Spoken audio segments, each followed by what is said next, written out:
The cold air of the twins felt sharp against Arya's skin as she hid under the shadow of a cart full of barrels. Her heart thumped like a drum, louder than the sounds of horses or soldiers around her. Dressed in the stolen clothes of a kitchen girl, her face hidden beneath a dirty hood, Arya Stark waited. She wasn't a girl anymore, not really.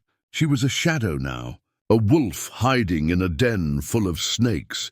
She had been planning this for weeks, ever since she heard of her brother Robb's visit to House Frey.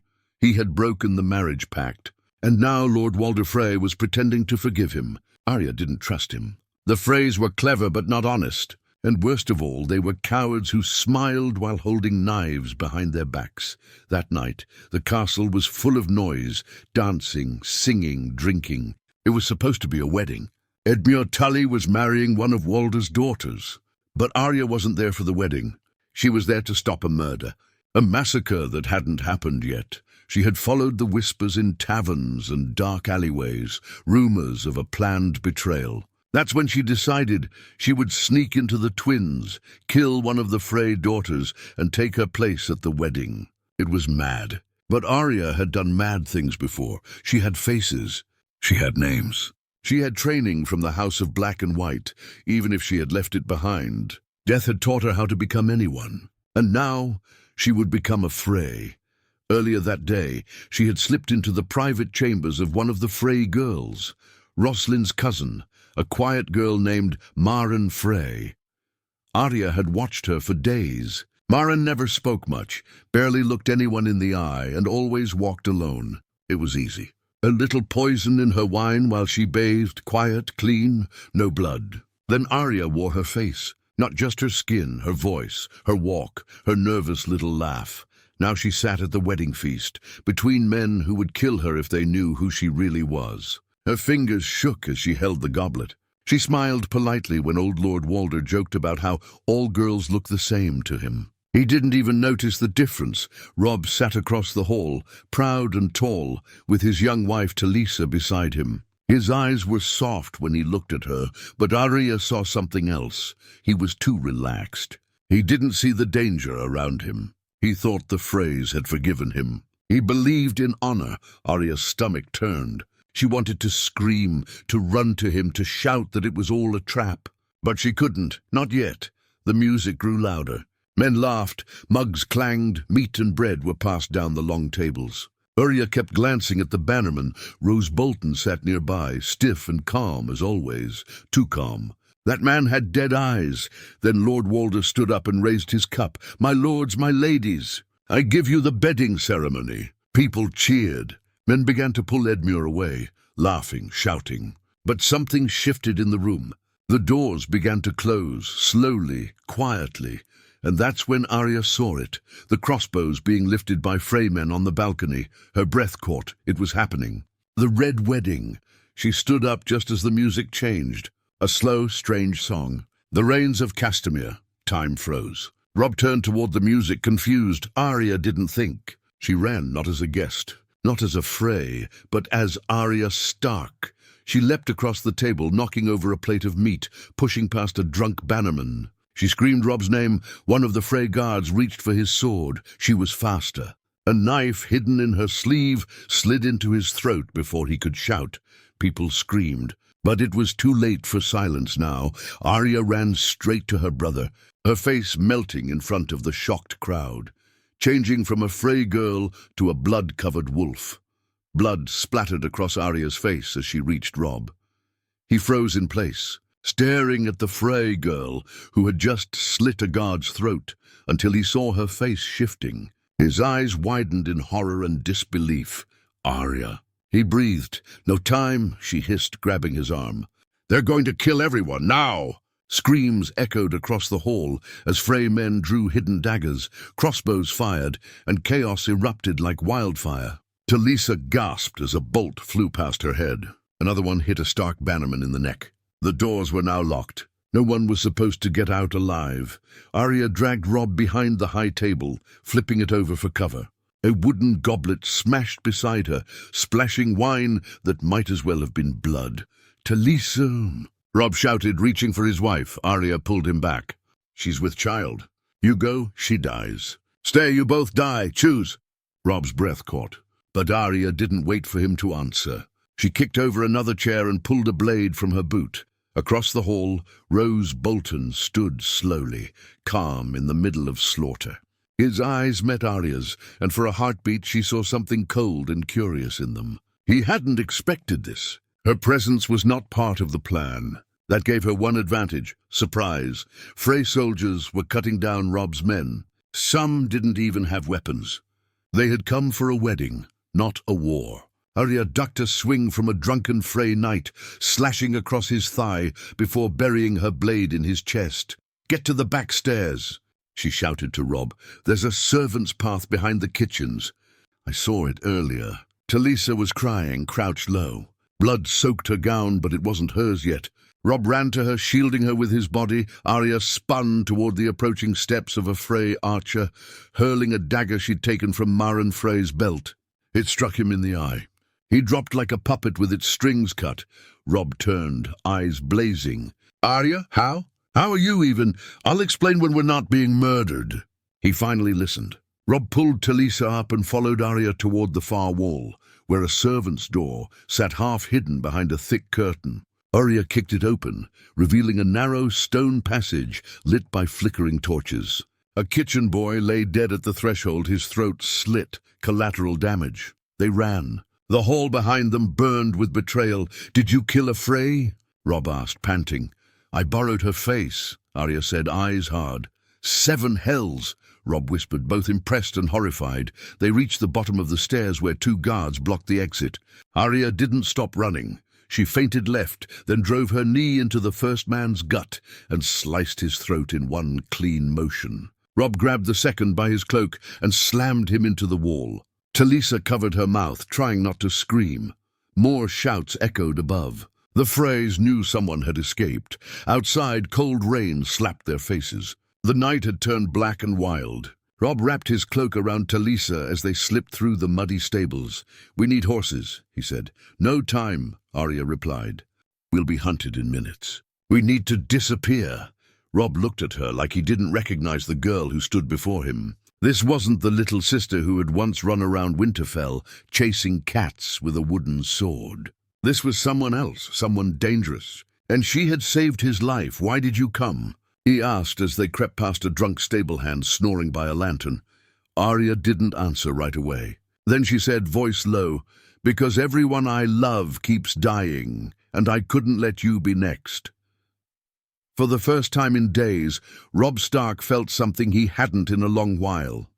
Hope. Small, fragile, but alive.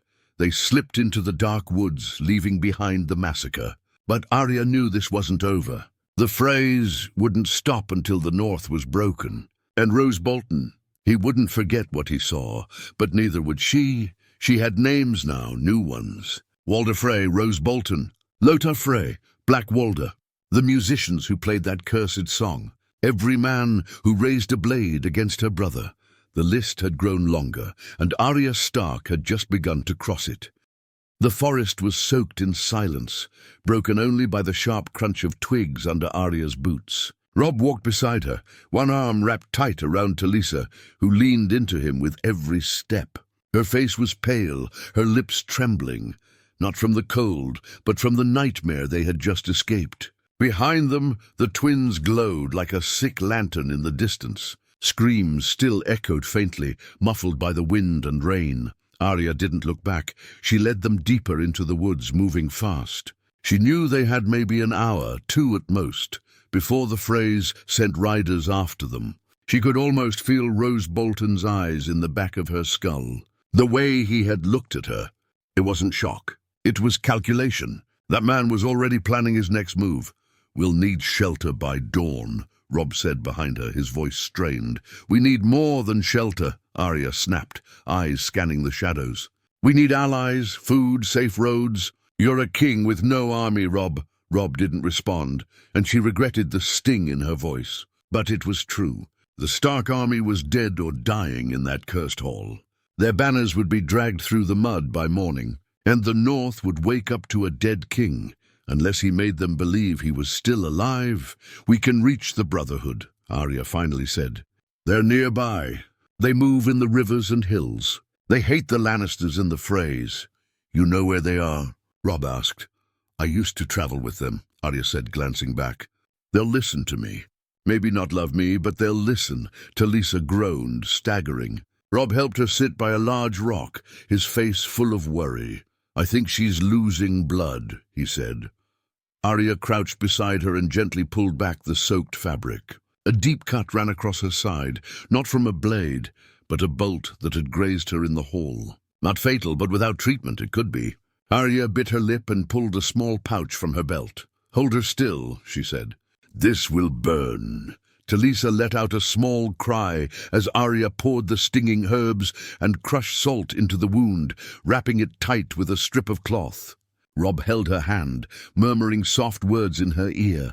For a moment Arya stared at them, feeling a tight knot in her chest. She had no one to hold her hand, no one to whisper comfort. The only warmth she had left was her anger, burning steady and sharp. By dawn, they found a hunter's shack deep in the woods, empty, abandoned, but dry. Arya kicked open the door, crossbow ready, but it was clear. Dust and cobwebs, an old fireplace. Some firewood. It would do. Robb set Talisa down on the only cot, while Arya started the fire. Flames rose slowly, licking the stones, and soon the room filled with a weak orange glow. We'll rest here for a few hours, Robb said, running a hand through his soaked hair. Then move again. If anyone loyal still breathes, we'll find them. Arya sat across from him, arms crossed. There's not many left. The North's been gutted. Your bannermen trusted you to honor your oath. You broke it, Robb's eyes flashed. You think I don't know that? You think I haven't paid enough already? Arya stared at him. Not yet, but you will. Silence stretched between them. Then finally Robb said in a low voice, I lost sight of the war when I fell in love. I thought, maybe I could have both. Victory and peace. You were wrong, Arya said bluntly. He nodded. No argument left in him. Later, when Talisa finally fell asleep, Arya stood by the door, staring into the trees. You knew, Robb said quietly, joining her. You knew the Freys would betray us. I felt it. Like wolves feel the cold before a storm. I listened when others laughed. I watched the corners where no one looked. He looked at her, truly looked, and said, You've become something else. Arya didn't smile. I had to. No one was coming to save us, Robb, so I became the kind of girl who could slit a Frey's throat and smile at their table. He didn't say anything for a long time. Then he asked, Do you regret it? She looked at him, her brother, once proud and untouchable, now hunted and humbled. No, she said, but I'll regret it if we don't burn the ones who did this. He placed a hand on her shoulder. Then we start tomorrow. And just like that, the first ember of vengeance was lit. Not just survival, but war. Not just escape, but return. The morning was thick with fog, curling low through the trees like ghosts whispering in the silence. Arya woke first, knife already in hand. She was used to this, waking from half-sleep, always ready for blood. She crept to the shack's doorway and peered out into the grey mist. No sounds of hooves. No banners, no shouts. For now they were alone. Inside, Robb stirred. Talisa was still asleep, her breathing shallow but steady. Arya stepped back in and tossed Robb a heel of bread she'd found in an old crate. Eat fast. We move west, she said. Toward the river, he asked, sitting up. To the Brotherhood. They camp near the old ruins of High Heart. If they're still alive, they'll want to hear what happened at the twins. And if they don't believe us? Arya's eyes narrowed. Then I'll make them believe. They left the shack by mid-morning, slipping like shadows between the trees. Arya moved silently, her eyes scanning everything, the broken branches, disturbed soil, the shift of birds. She was no longer just a girl. She was a predator. And behind her walked a fallen king with a wounded queen. It took them 2 days to reach High Heart. They slept in the dirt, ate what Arya could hunt, and spoke little. On the second night, Talisa finally spoke, her voice soft and hoarse. I heard them laugh. While they killed your men, Robb looked down, jaw tight. Arya didn't respond. Talisa swallowed hard. I thought we'd be safe. I thought. Love meant something in this world. Arya turned to her. It does, but not more than power. By the time they reached the ruins, twisted stones shaped like old gods long forgotten, they found the Brotherhood waiting. Not many, just a handful. But Arya knew them, and they knew her. Thoros of Myr stood first, red robes dirtied and tattered. His flaming sword rested beside him. Gendry was there too, his face pale with shock when he saw Arya step into the clearing. "Arya?" He breathed, stepping forward. She didn't smile. "We need help." Beric Dondarrion stepped from behind a tree. The last time Arya saw him, he'd been raised from death. Now he looked worse, hollow-eyed, wearier, like even the fire in his blood was fading. "What happened?" he asked. Robb stepped forward. "The Freys betrayed us. Roose Bolton too. They locked the doors, played music, and murdered my bannerman. My uncle was taken, my men, all dead." Beric narrowed his eyes. "You're supposed to be dead too." "I would be," Robb said, "if Arya hadn't worn the face of a Frey and saved my life."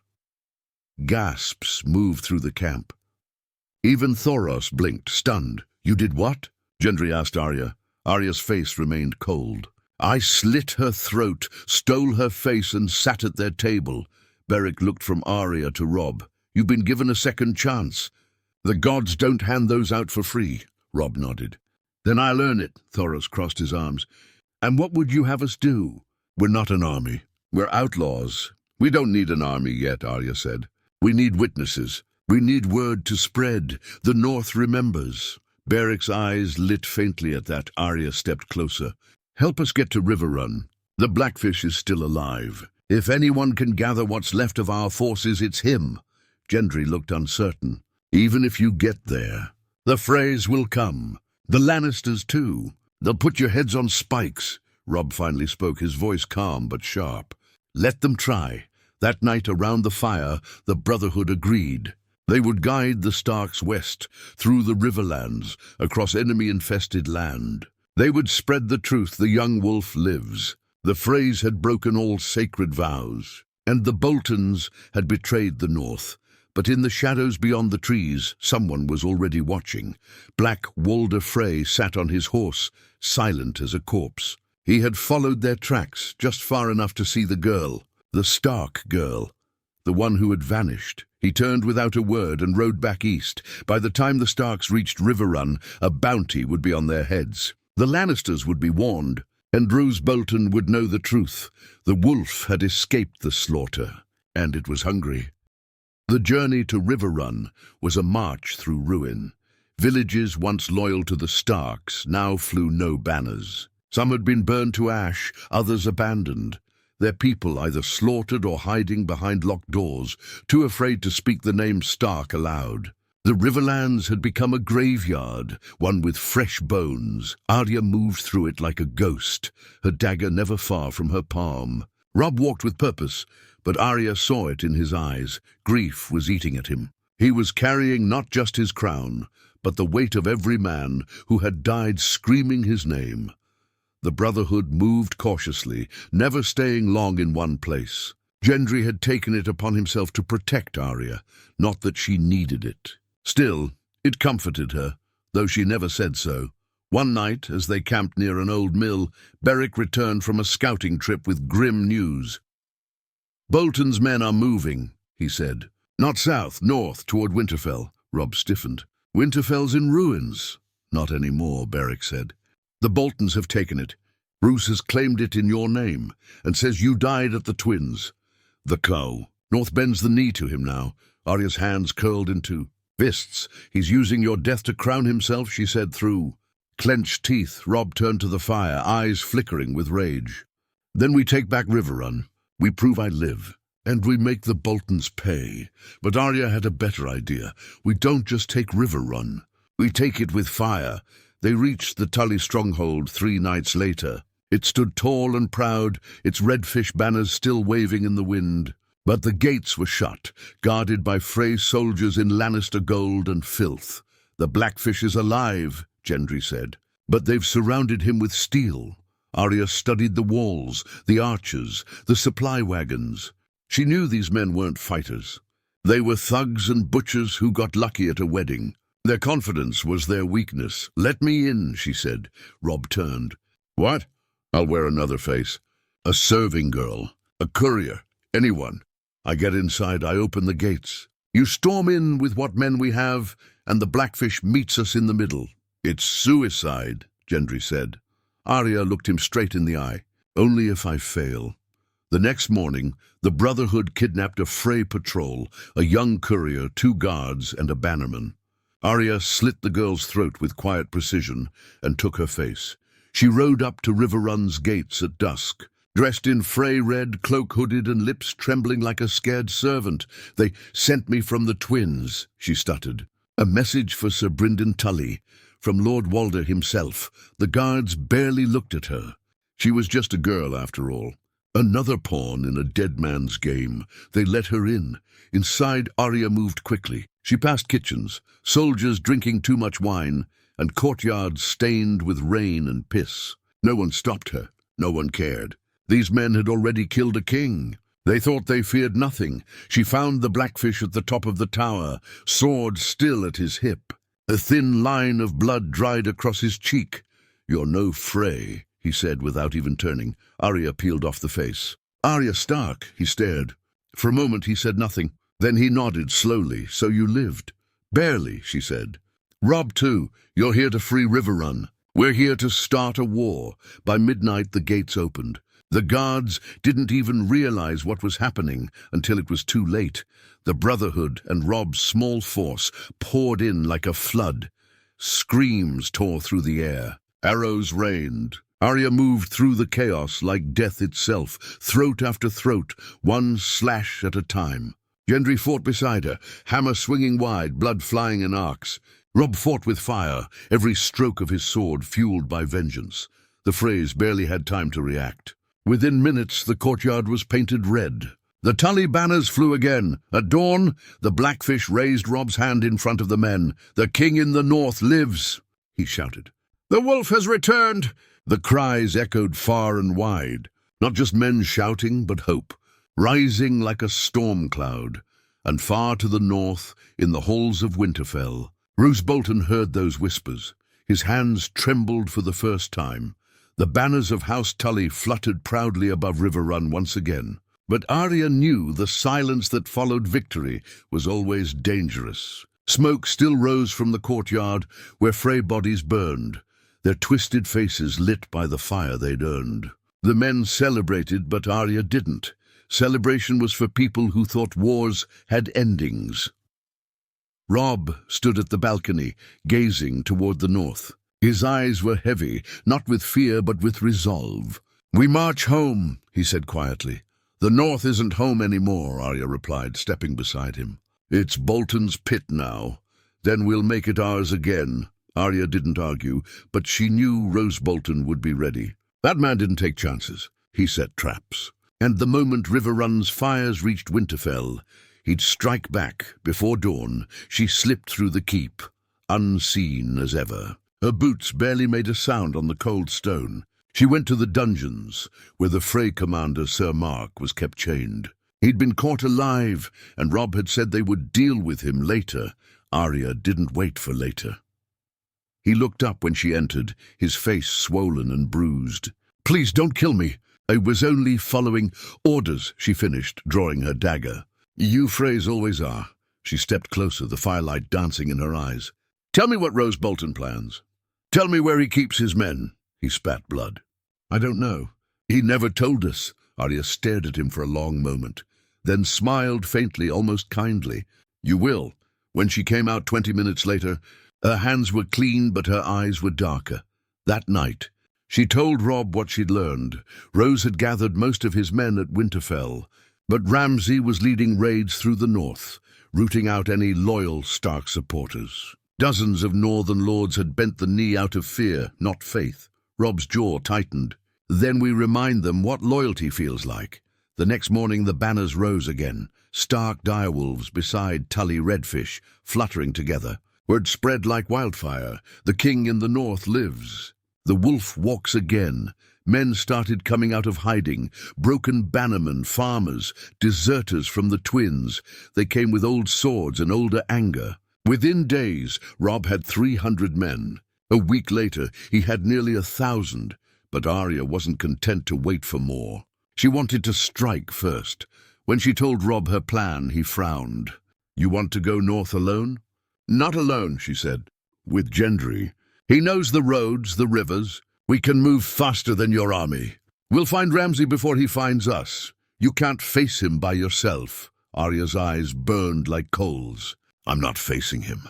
I'm hunting him." He hesitated, but when he saw the look in her eyes, the same fierce fire their father once had, he nodded. "You find him, Arya. You make him afraid. Then bring him to me." So she and Gendry rode north under a moonless sky. No banners, no armor, no noise, only the quiet whisper of vengeance in the wind. They followed burned trails, butchered villages, and the stench of flayed flesh. Ramsay's work. He didn't just kill. He played. On the 5th night they found him. His men had set up camp near a frozen river, laughing, drunk, careless. Ramsay himself sat by the fire, a hound at his feet, a girl's torn cloak beside him. Arya watched from the shadows, her heartbeat calm. She'd waited years for this kind of kill, the kind that wasn't survival but justice. "Gendry," she whispered, "go to the other side. When I move, light the tents." He nodded and disappeared into the dark. She crept closer, a dagger in one hand, a stolen Frey face covering her own. She looked like a servant, frightened and small. Ramsay glanced up when she approached. "What's this, then?" he drawled. "A gift from my father? Or did you crawl here yourself?" Arya lowered her head, trembling just enough to fool him. "I have something for you, my lord," he grinned. "Do you now?" When she looked up, her eyes had changed, cold, grey, and familiar. "I'm Arya Stark of Winterfell," she whispered. "And you're on my list." Ramsay barely had time to move before the blade was in his throat. As his body hit the ground, the camp exploded in fire. Gendry's torchwork painted the night red. Men screamed, hounds howled, and Arya stood over Ramsay's corpse, breathing hard, watching the flames reflect in his dead eyes. For the first time in years, she smiled, not out of joy but release. One name crossed off, one step closer to home. The snow fell thick and heavy as Arya and Gendry rode toward Winterfell. The world around them turned to white silence. The stench of Ramsay's burned camp still clung to their clothes, but Arya didn't mind. It was the smell of justice. Every mile closer to home made her heart ache more. She could almost see it, the grey walls of Winterfell, smoke rising from its chimneys, the place she used to chase cats and swing wooden swords. But she knew what waited there now wasn't home. It was Bolton's den. By the time they reached the outskirts, they saw what he had done. Winterfell stood tall again, rebuilt and fortified, but its towers were stained black with soot. Flayed men hung at the gates, frozen stiff like grotesque flags. The Stark direwolf had been torn down and replaced with the flayed man of House Bolton, its skin painted bright red. Gendry looked at Arya, his breath white in the air. "You really think he'll fall easy?" Arya's lips curved in a ghost of a smile. "No one falls easy, but everyone falls." They set up camp in an abandoned barn half a mile away. Arya spread a rough map on the floor, stolen from Ramsay's saddlebag before she slit his throat. "Robb's men are 5 days behind us," she said. "If we open the gates from inside, Winterfell will belong to us before Bolton even knows what hit him." Gendry frowned. "And how do we get inside?" "That's not some tavern guard. It's Winterfell. He's got soldiers, hundreds of them." "I've walked into worse," Arya replied quietly. Then she pulled out a small pouch from her belt and tipped it open. Inside were scraps of flesh, dried and pale. "Faces," she said simply. Gendry recoiled a little. He'd seen her wear faces before, but it never got easier. That night, under the frozen moon, Arya chose her disguise. A kitchen servant, small, quiet, invisible. She wore the dead girl's face, changed her voice, changed her walk. And by dawn, she was nothing but another pair of tired eyes trudging through Winterfell's gate with the morning supply wagon. Inside, it was both familiar and alien. The halls she'd once run through as a child were filled with strangers wearing Bolton's colors. The air smelled of fear, iron, and smoke. Every creak of the floorboards made her heart twist. So many ghosts, and not one of them friendly. She went first to the kitchens. No one looked at her twice. She scrubbed pots, carried bread, served stew, and listened. Servants spoke freely around the invisible. By dusk, she knew where Rose Bolton slept. The Lord's chambers. Her father's old chambers. That knowledge burned in her chest. That night, as the castle fell quiet, she slipped away from the kitchens. Her dagger was hidden beneath her apron. Her steps were light as breath. The hallways were dark, but she knew them all, the turns, the corners, the stair that creaked near the solar.